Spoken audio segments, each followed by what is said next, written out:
If you need any Xbox or PlayStation codes or anything gaming related, check the referral links down in the description. They'll take you to g2a.com. They already have a discount on most of their goods already, and with the code CHES at checkout, you can get yourself an extra 3% off as well.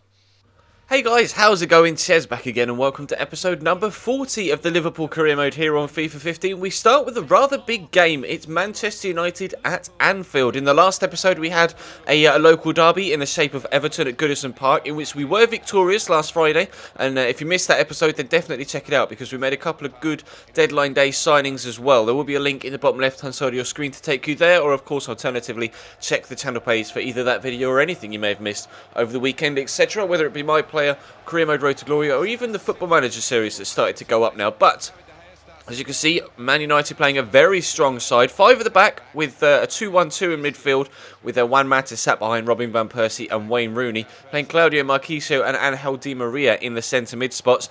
Never going to be an easy game against Manchester United, although we are of course in very good form right now. Sat top of the table after 3 games in the league, having won all 3, and as of yet, to concede a goal. Marchisio, though, lovely backheel to Juan Mata, and we came close to conceding our first goal of the season so far.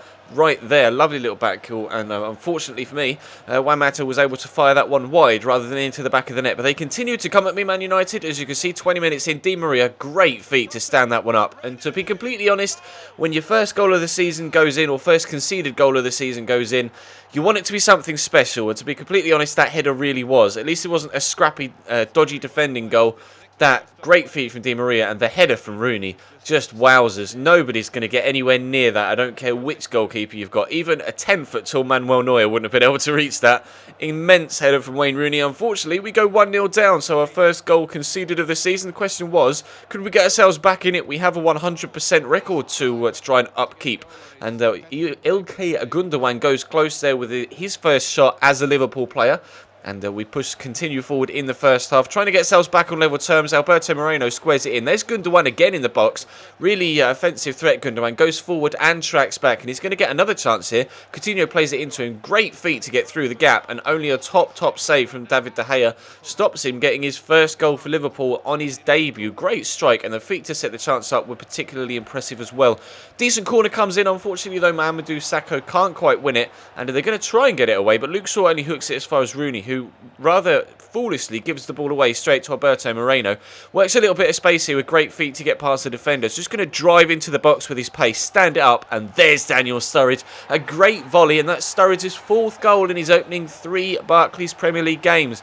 Delighted with the way that he has started this season so far. Could not have asked for more, and so far in this one we're looking like we're going to get a point. Question was, could we get ourselves in front in the second half? Douglas Costa, lovely little fake Rabona there to stand the ball up. There's Sturridge, good header off the post, but it drops to Raheem Sterling, and it's 2-1 to Liverpool in the 64th minute. Really poacher's effort. Great strike from Raheem Sterling. Had to avoid hitting it off Daniel Sturridge as well, otherwise he'd have been offside. But rifled it into that bottom corner. So in the 64th minute, we're back in front. It's 2-1, but then Di Maria picks it up here 5 minutes later, and we're back on level terms. Angel Di Maria firing that one straight through the goalkeeper. Quite disappointed there with Perrin, actually. It's the first mistake he's made all season. And unfortunately, it's a costly one, with Man United getting themselves back level. Question was, could Eduardo Vargas come off the bench and get us a winner? Unfortunately, thanks to a combination of the defender and then the goalkeeper, they were able to keep us out there, Man United. So we take a 2-2 result from this one at home against one of the better sides in the division.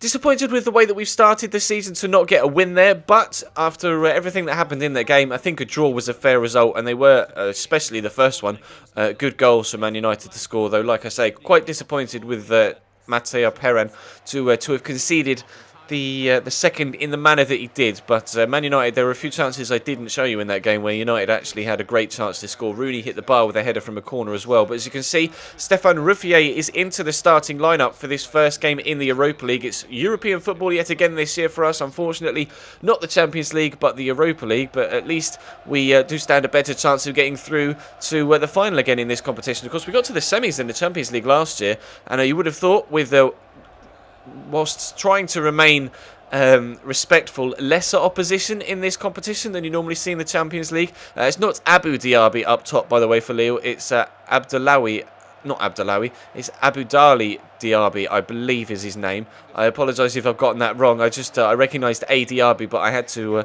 foothead him to make sure they hadn't signed the guy from Arsenal and then put him up top. I will quickly foothead him. Yes, Abdoulaye Diaby. I apologise. They have signed him at Lille from Royal Mouscron in France, so he's at least stayed in the domestic leagues. But as you can see right now, we are already getting ourselves the chance to get in front. A penalty won by Jesse Rodriguez. His determination to turn inside the defender just gets there first. See him poke it away with his left, and then the man comes through to swipe out his feet. So we get the opportunity from the spot, and actually Danilo, my right back, was the best penalty taker in the side at this particular moment in time.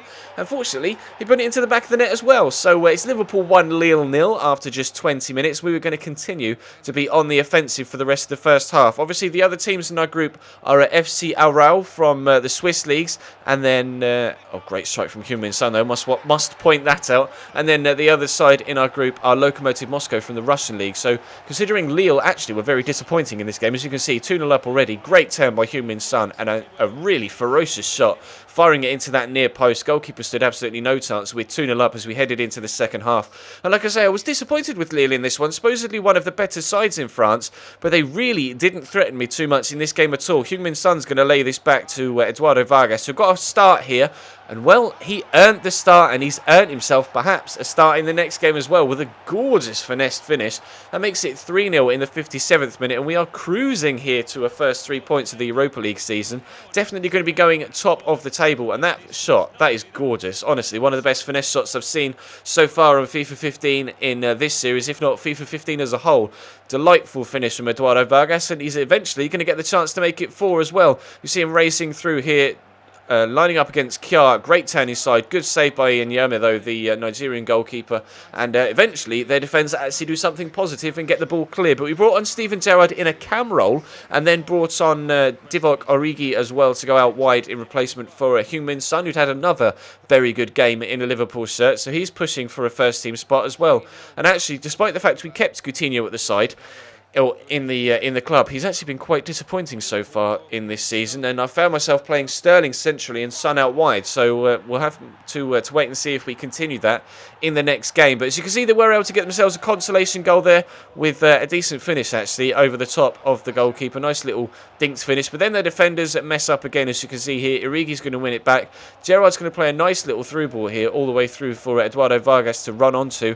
Too tight an angle for a shot, squares it across, and a top save from Victor Wanyama stops us from making it 4-1 and denies Origi his first goal in a Liverpool shirt. However, it wasn't enough to stop us from getting all 3 points. A 3-1 win and a 2-2 draw in today's episode. Pleased with how things are going, and of course it is Monday, so we have a squad report for you as well, as always with these. If you want to see anyone's stats in more detail, then feel free to pause the video so you can have a closer look. But a few players actually starting to grow quite nicely now. As you can see, Morgan Schneiderlin, as of yet, isn't starting to grow, but those stats on Gundogan are particularly impressive.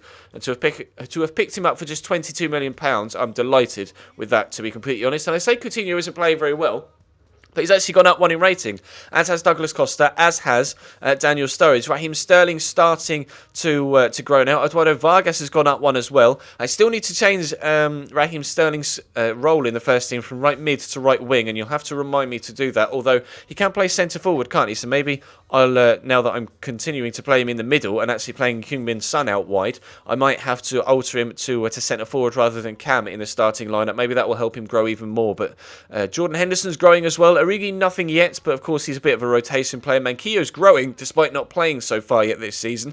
But we do have a game against Stoke in 2 days' time after this game on the Thursday in the Europa League. So you would think that Manquillo is going to get a first-team chance, considering Danilo played against Lille. So as you can see, Gerrard unfortunately starting to lose some stats, as you might expect considering his age now. Ruffier, better keeper, but his reflexes are exactly the same as Matthias Perez. But Ruffier might get another first-team shout, considering Perez made that mistake against Manchester United. It's going to be another season of heavy rotation, but so far we've started a lot better than we did the first season. We started with a lot of draws in Season 1. So far this year, we're winning games more consistently than we were last. Although we are only top on goal difference. As you can see, 4 teams on 10 points after 4 games, although there are still a number there. 5 teams, I believe, still undefeated. As you can see, Swansea down in 6th, as well as the top 4 still yet to taste the sour taste of a defeat so far this year in the Barclays Premier League. But that is going to bring today's episode to a close. Thank you very much for watching, guys. Drop the video a like if you enjoyed. There will be a Career Mode Road to Glory episode later on tonight, as always, on Monday.